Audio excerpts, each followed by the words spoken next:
Welcome, folks, to Two Dope Boys in a Cadillac. My name is Julius. I'm Paul. And we're two dope boys that like to talk about baseball. So, Baseball. yeah, these are the topics we're going to talk about. The weekend that was, the weekend of the 21st through the 23rd, I believe. Something like that. Then we're going to talk about some early stars that we're noticing in the first part of the season. Three hot studs. hot start studs, if if you're privy to that.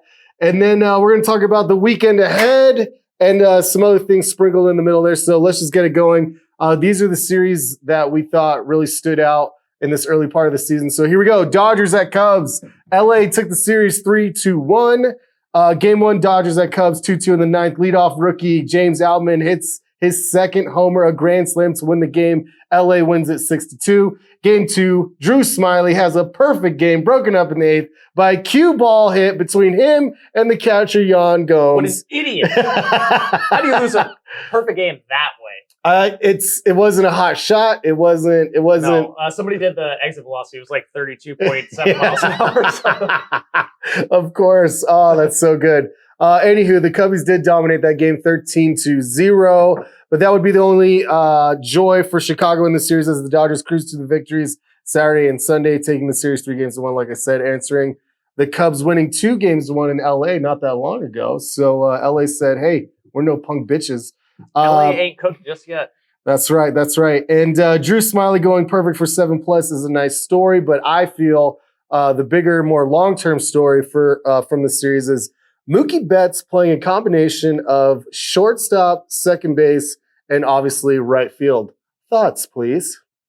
He's a stud. He can do it all. He looked like a natural at short. I mean, Yeah. On top of that, on Sunday, he had 4 RBIs. Oh, yeah, let's not forget the hitting. Well, Mookie, all right, doing a little research for this, I come to find out that he actually, when he was coming up, was infielder. And at the time, the Dodgers didn't need that, or not the Dodgers, I'm sorry, it was the Red Sox. They didn't need help there. And we're like, well, let's move him to second base. Did good. Well, let's move him to the outfield. Did good. And then just kind of stuck good everywhere to the outfield. But, I mean, Mookie is a freak athlete, incredible bowler. Let's not forget that. And that's probably why I respect him the most is because he's a fucking phenomenal bowler. But anywho. He is a really good player. I'm really happy that, being a Yankees fan, I'm really happy that the Red Sox traded probably the best player they've had in like 2 decades. Yeah, thanks for getting him out of the AL East, you idiots. Can't afford to pay him, right? Boston. Fuck out of here. Oh, Boston sucks so bad. Okay, one that we thought was interesting, Reds at Pirates. Now, we were talking about the Reds like maybe being a sleeper. I'm over it. I'm so over that. The Reds not looking like it. Have really shown their true colors, but the real sleeper here is the fucking Pittsburgh Pirates. Yeah. So what is their record right now? We're recording on Monday. 16-7. 16-7, number one in the NL. Won 7 straight. Unbelievable. And so, yeah, and how they got there was they swept, obviously, the Reds here. And as far as the series is concerned, it might be the lowest total runs in a sweep of a 4-game series ever. Listen to this score. 4-3, 4-2, 2-1, 2-0. Holy shit. They're doing it with pitching. So in their 7-game winning streak, no more than 3 runs allowed in any game. Phenomenal. That's great. That's so good. And, that reminds me, and it was one of the guys that I wanted to talk about, and I probably will in the future, but not right now. It's this young cat, Johan Oviedo. I believe that's how you say that. Oviedo, yeah. There we go. 25 years old. I mean, he's throwing gas. Let's just look at his stats so far for this year. He's 2-1 with 24 innings, 25 Ks, only 8 walks. He's got a 2.22 ERA. I mean, he's cooking, and he's 25 years old. He's just getting started. So, bright future for him, but not one of our hot starts. The Pirates, I mean, yeah, like I said, 7-game winning streak. O'Neal Cruz went out, and we were talking about that. Yeah. How is it going to affect them? Because they got off to a pretty good start. They seem to be rallying. And it might be one of those situations where your best player gets hurt, and then all of a sudden, even though I don't know if O'Neal Cruz is their best player, probably Brian Reynolds. Another one of the rising stars, though. Yeah, he's exciting. By any metric, they were going to say that he was going to do some damage, because his speed, because of his size. But again, he's done for the year, and these guys are cruising, so not too shabby. Next game or series, I should say, Blue Jays at Yankees. Jays take it 2-1. Jays take game one behind Vladdy Jr. 1 homer, 2 ribbies, And former Giants champion Brandon Belt goes 2 for 4, 4 ribbies in that first game. I had no idea Brandon Belt was on the fucking Jays, by the way. I didn't know he was still in the league. Just found that out. Yeah. And game 2, pitchers duel until the 8th and 9th inning where all the runs were scored, bases juiced. Bottom of the 9th, 2-2 ball game. DJ LeMahieu pinch hit, walk-off single to win it 3-2. But that was the only victory for the Yankees in this one. Game 3, Jays take the series with Kevin Gausman acting like an ace. 7 innings, 11 Ks. He got rocked his last outing before that, too. Yeah. So yeah, he needed a bounce back for sure. Yeah. That is the first series loss for the Yankees all year. And they're still 1.5 games back from the Orioles, which is kind of a shocker. You know, they have tied the series 2-2. But here's, obviously we know my knowledge of the Yankees is more extensive than anything else. Yes. But, yeah, that offense is just lifeless, man. They did this last year. Yeah. They sit around and they wait for Aaron Judge to do something. And newsflash, he's a human being. He goes through slumps too. Come on, Captain. Carry us, please. Nobody in that offense does anything until he gets going. Yeah. And I get mad at Brian Cashman because there was a lot of holes to fill and he did nothing with the offense. Nothing. Well, he's the smartest guy in the room, right? Yeah, according to him. And also, fat Alex Manoah, first good outing of the year. Yeah. Obviously, Garrett Cole's the one constant with the Yankees. He's been great. Yes. Through 5 starts. And I'm disappointed in that series. It's okay, man. It's okay. It's early. It's early. It is early. Not like this was in the Bronx. Oh yeah, it was in the Bronx. That doesn't really matter. The Jays played well. They pitched well. Yankees didn't hit. And the Blue Jays, you score. They scored 5 runs the entire series. You score 5 runs over the course of 3 games. You're probably losing. You're gonna lose all 3, at least 2 of them. Well, especially to the Blue Jays who are putting up runs. But a little fun fact from this one: Gausman, as we mentioned earlier, as a Blue Jay versus the Yankees in 5 starts, has a 1.38 ERA, 34 Ks, 2 walks, and 26 innings. That's domination, Holmes. So Gausman loves playing against the Yankees. Let's move forward. Astros at Braves. We love this one. This was a World Series rematch. From 2 years ago. A couple years ago. Astros have been slumping a little bit. Braves have been super hot. Not in this one, folks. Astros sweep them in 3 games. Let's see. Atlanta. Yeah, in Atlanta. Let's bring that up. Braves had early leads in all 3 games, but not enough to hold off the world champs. Astros are 12-10, actually 12-11 because the Rays fucking beat them today. On the year, having to keep up with the Rangers to start the year. I bet you the Astros didn't have that on their their wish board. Interesting. So I think I was telling you before. Got to keep up with the Rangers. The Astros, they're just inevitable. They seem to get off to a slow start every year, and then they go on an unbelievable run. But what they haven't had is competition in the AL West. That's true. The Mariners a little bit last year, but the Mariners weren't really that close to them. It wasn't it was coming down to the wire for the division. They might have some competition this year, so we'll see how that shakes out. No doubt. And Bruce Bochy too. I know we gave him some love earlier, but he's also the coach of the Rangers. Mm-hmm. Might be having some influence since he is a world champion, been around for a little bit. So that is in favor of the Rangers. So those were the games that happened. One other thing I forgot to mention about the Dodgers. Clayton Kershaw had a nice little bounce back year. Obviously, he's Hall of Famer, future Hall of Famer, 3-time Cy Young winner. One of the best pitchers I've ever got to see pitch in my lifetime. You saw him live?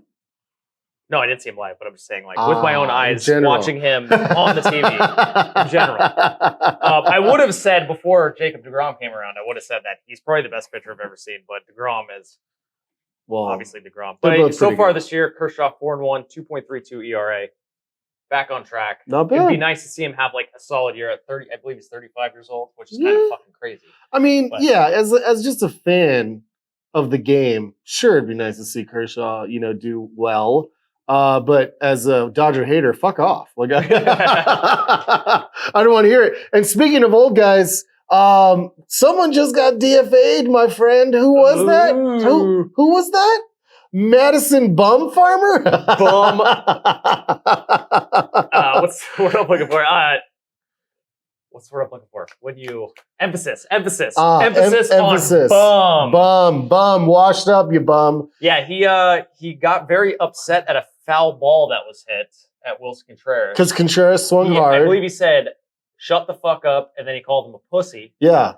And all he did was swing at a foul ball. And then he ends up walking. And then he walked him, and Contreras did a bat flip after the Look, you know what? Bumgarner, great World Series run. No one can ever take that away from him.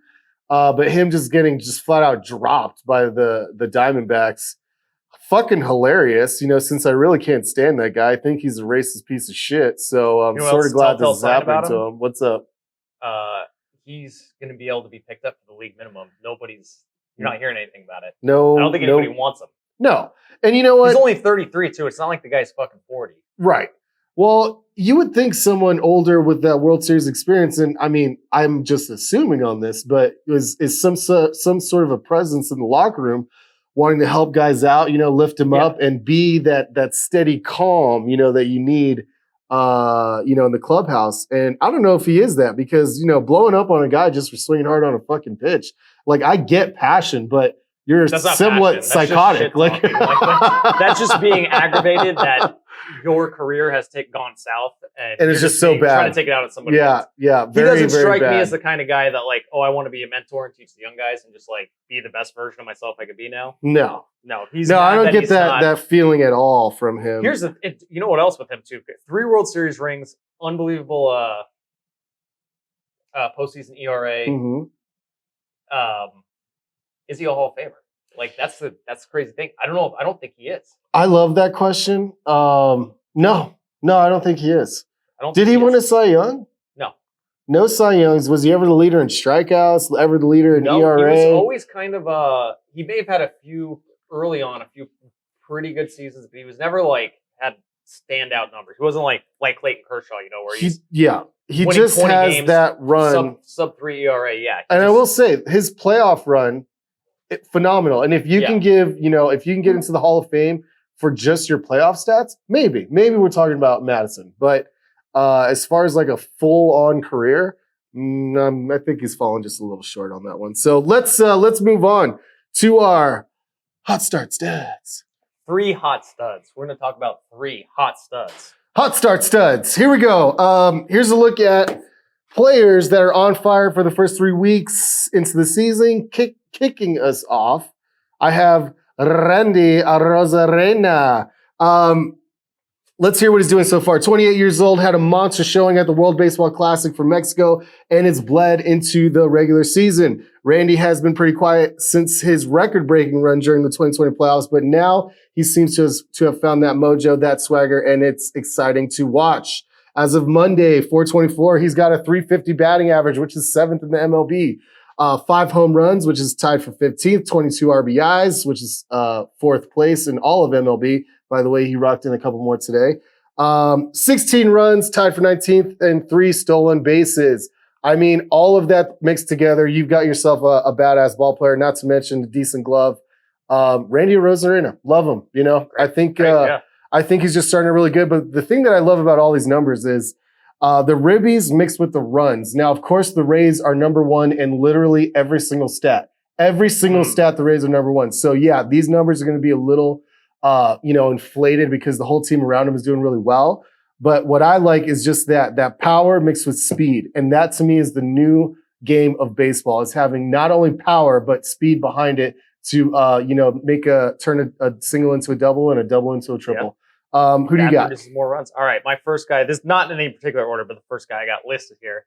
Not a young dude, Max Muncy. Muncy. Off to a tear. 11 home runs already. We're not even in May yet. Yeah. 21 RBIs. He's only hitting 257, but he's not like an average guy. He's doing what he's supposed to do and better than he's supposed to do it. Love it.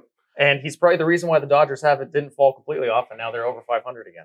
And Muncy is great because he's kind of a utility guy as well. You could move him around, so he's got the glove to go with the batting. He played first base for them, and then until they got Freddie Freeman, but they didn't have to get rid of Muncy, and they're probably pretty happy for it. Totally, absolutely, that's a good one. Okay, another one I've got. The next 2 I got are going to be kind of no names. You haven't really heard of these guys unless you're really ear to the ground on this stuff. But Jorge Mateo, shortstop, Baltimore Orioles. Orioles are on a nice little tear. And let's hear about this guy, 27 years old, swiped 35 bags last year. Could be a flash in the pan, but with the young Orioles team, you want to keep an eye out for who's really contributing, and my money is on Mateo. According to StatCast, he is the 5th fastest player in the game. Okay, so this guy is lightning in a bottle. 360 average, which is 5th in MLB, but they're not really tracking it because he doesn't have as many at-bats as everybody. He's been dealing with a couple injuries. But anywho, 3 homers, 12 ribbies, 13 runs, 8 stolen bases, which is 3rd in MLB, with only 9 Ks, 5 walks. He's fast. He's putting the ball in play. Strikes out a little more than what I'd like to see, but still a fun player to watch on a Baltimore team that is also a blast to watch right now. So they definitely are. Jorge Mateo, go get him, kid. All right, so I also got I'm going to go to another Oriole since we're on the Orioles. Adley Rutschman. Oh, God. Obviously, he's Rutschman. Not a no-name. Got called up last year. He's 25 years old. He's hitting .291, 4 home runs, 15 ribbies. Not standout numbers, but I was telling you before, the Orioles becoming the losers to now they're 14-7 right now. I think 15-7, something like that. Yes. And they almost made the playoffs last year. That kind of change correlates to right when he got called up last year. Totally. Absolutely. The dude has changed the game for the Orioles. He seems to be the spirit of the club. And Adley Rutschman, you talk about those numbers. Those numbers for a catcher are phenomenal. Yeah. And that is what he does. He's a switch hitting catcher. And I'm sorry, he's going to take over the mantle that Buster Posey has created. You talk a lot about, ex-Giants, players in this episode, but Buster Posey, lights out hitter. No one can deny that. Talk about Hall of Fame. He's got a definite, argument to get into the Hall. But Adley coming up, a switch hitting, power from both sides of the plate. Defense fucking phenomenal. If I'm the O's, and this is the spirit of your team, you want to have someone solid behind the plate, especially if he's calling good games. But you might want to move him to first or DH to keep that bat and keep his knees alive. I would say give it 5 years, maybe. Yeah. Let him play back. I would say right now he's already got a case for best catcher in baseball. Absolutely. Absolutely. Love him. All right, keep it rolling. So this one, I know I've already mentioned a Rays player, but I got to mention this cat.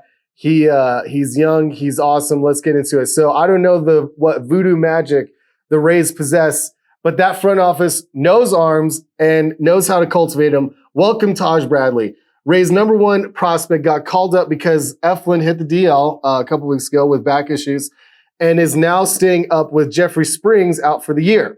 So far, counting today, because he did pitch today, then ended up winning, so notch another win for him. He has 3 starts, 2 wins, and his 3 starts are against Boston, Cincy, and now Houston. 15.1 innings. He's getting 5 innings each outing. 23 Ks, 2 walks. Was a 2.61 ERA. Now is a 3.52. Gave up 3 runs today. The MLB average, by the way, is 4.31, so he's under the average. And his whip was at a .97. Now it's at a .91. MLB average whip is 1.31. He's 22 years old with ice in his veins and is showing he can handle the bright lights. 6'2" frame, can hit 98 on the gun with a 4-pitch arsenal. The Rays will likely keep him on a pitch count for the remainder of the season, but when he is allowed to turn it loose, watch out MLB. We're already seeing Cy Young potential from Shane McClanahan, who's 25 and letting it rip. Can't wait for Taj Bradley to be given the green light too. This cat is insane. He just went against good. The Rays might win 120 games. He just went against the Astros and 5 innings, 3 runs. That's all right. I'm sure he could have went into the 6th inning, but every time he gets to around 80 pitches, they just yank him. Totally understand because they didn't even want to have him up right now. Yeah. He's not even supposed to be in the rotation. He's supposed to be in AAA. Let him just leave him down though. And he's got 27 Ks and 2 walks. I mean, what the fuck? So he's probably gonna have his ups and downs. It's what will be interesting to see is when he does get lit up. Yeah, how he responds the next time. Where is your confidence level? Because it's gonna happen. Yes, absolutely. Nobody's perfect. He's a human being. He's gonna have a bad outing at one point or another. Well, how do you respond? And as far as him, the runs that he gave up, when teams are going against a young pitcher and you don't know exactly what he's throwing, you're just going to sit fastball. And he throws the fastball around 60% of his pitches. So, if you sit there long enough, you're going to see one and you're going to let it rip. So to me, young pitchers, that's why they're a little easier to hit because you're just sitting waiting for a fastball. But once he gets more established and guys understand what he's doing and they're going to try to game plan a little bit more, he can mix it up and start peppering some other stuff and keep them off balance. You do see a lot of times dudes get called up and their first couple starts, they'll kind of be lights out. Because they don't have any tape on them, Exactly. We'll see. Loving it right now, but as you said, it won't last forever. And who's your last player? See how he responds. He looks like he's got the stuff. I got Ronald Acuna Jr. Awesome. Oh, yes. Great start. Obviously, this dude was touted as the best prospect of baseball a few years back. Came up, ended up getting hurt the year the Braves won the World Series. Unbelievable. Yeah, they won it without him. They won it without him. He came back early in the season last year. I think he played 112 games. Wasn't great, wasn't bad by any means, but wasn't great. But this year he seems to be back, all the way back, hitting 374, 12 stolen bases already. Woo! Scary how good the Braves can be. Those are monster numbers. Are you fucking kidding me? Without him, they won the World Series. With him, and they've gotten better since then. Yeah, exactly. Scary how good they can be. Super scary, which is sort of what the hell happened against Houston. They got swept against the world champs in Atlanta. And, those things are going to happen. We're not going to overreact. Yeah. I got nothing bad to say about the Braves after that. As far still as Acuna, NL still probably my favorite to come out of the NL. Yeah. And, the Braves, they're so smart, man. The way they've worked these contracts with all these guys. Acuna is locked up, I think, for another 6 years or so. Albies is locked up for 6 years. Strider's locked up for 6 years. Olsen. As soon as they trade him. Riley. How many more guys can we name? And Michael Harris. Why even let him? You see all these, everything that happens with arbitration every single year. Why even let him get there? They don't. Give them a pay raise now that they're going to think is great to get them at a discount in the future. That's what the Braves have been doing, and it's going to work. 100%. And, talking about age, Acuna, 25 years old. 25. And doing all this. Fucking phenomenal. So, anywho, those are our hot start studs. Three hot studs. We each have 3 hot studs. All right, our last segment here, the weekend ahead. Some series games that we think are going to be fun and awesome to check out. We'll talk about it next week. Or no, actually, we'll talk about it next week. Talk about this week. We will recap it next week. Yeah, we'll do that. So here we go. M's at Blue Jays. I think that's going to be an interesting one. The M's have started out slow. This is a rematch of the 2022 playoffs. If the M's are going to do something, they got to do something. I feel like if they don't start winning some games, it'll be you're going to start falling behind because you're in the same division as who? The fucking Rangers, the Astros, and not to mention, you want to talk about wild card? Bruh, you need to win if you're going to get into that wild card. Or Rangers, Astros, and Angels, if the Angels ever get it together. They're 11-11 right now, the Angels. A lot of good teams in the AL, and you cannot sit idle. So, and then also, as far as matchups are concerned, we got Castillo versus Manoah on Friday. That should be a good game. Go Castillo. Braves at Mets. NL East battle. Fun. So that'll be a good one. Braves obviously need to bounce back after getting swept. And the Mets are looking pretty damn good. The Mets need to take their division lead, hold it until mid-September, and then give it up. It's about to happen. We've seen this movie before. Let's see it again. Do what you do, Mets. Phillies at Astros. Again, World Series rematch. The Phillies have kind of come out of it a little bit. They're playing better now. Phillies are playing better. Pitching's doing good. They're putting the ball in play. They're doing what we sort of expected them to do. It just took them a little bit longer. And then the Astros are coming off of a series with the Rays. We'll see how that goes. They are in Tampa right now, but they're heading back home. So we'll see how rested they are. Yankees at Rangers. That's going to be a good one. That's going to be good because the Yankees are about to lose. So they're going to be 13-10. We'll see. They may be coming out of that series under 500 or over 500. Rangers number 2 in MLB as of today. Plus 60 run differential. Damn. So that's good. They're hitting the ball. They're pitching well. Yeah. The Yankees definitely need to shut them out. They got to shut them out. It's the bats. A little bit of both. Okay, in the last series that I think we will find sort of interesting, Cardinals at Dodgers. Can the Cards turn it around? And are the Dodgers who we thought they were? Yeah, man. The Cards got 3 teams in front of them in the Central right now. Yeah. Cubs, Brewers, and Pirates. Yeah. They're 6.5 games behind the Pirates. didn't think we were going to be saying that one. That's for sure. It's still like, obviously it's early, so yeah, we'll see how everything shakes out over the next few months. But you don't want to fall too far behind. You don't want to get to like double digits. Get to double digits is really hard to overcome that. Well, and the thing that kills me too, sure, it's early in the season. I get it. You still got to win. You still got to fucking produce, so that way you're not stressing out in September, final fucking 30 days of the season, and trying to scramble for positioning. Bitch, where were you in April? Where were you in May when you were supposed to be winning some decent games or at least beating shitty teams? So the Cardinals at Dodgers, granted these aren't bad teams. This is going to be a good series, but this is a measuring stick for the Cardinals. Where are you at? Are you going to show up in LA or not? So we'll see that one. The Dodgers are getting a little, they're playing a little better, so they might be running into a hot team, the Cardinals. We'll see. Hey, any given Sunday. What's the phrase? You can't win it early in the season, but you can lose it early in the season. Like, is that Michael Scott? You can play. No, that's not Michael Scott. You miss 100% of the shots you don't take. Wayne Gretzky, Michael Scott. Wayne Gretzky, Michael Scott. You got anything else, man? Because I think we're wrapping it up. I think that's it for this week in baseball. Well, thank you so much for watching. Like and subscribe. Hate watch us. Go Knights. Thumbs down. Go Knights. Go everybody. Catch you later.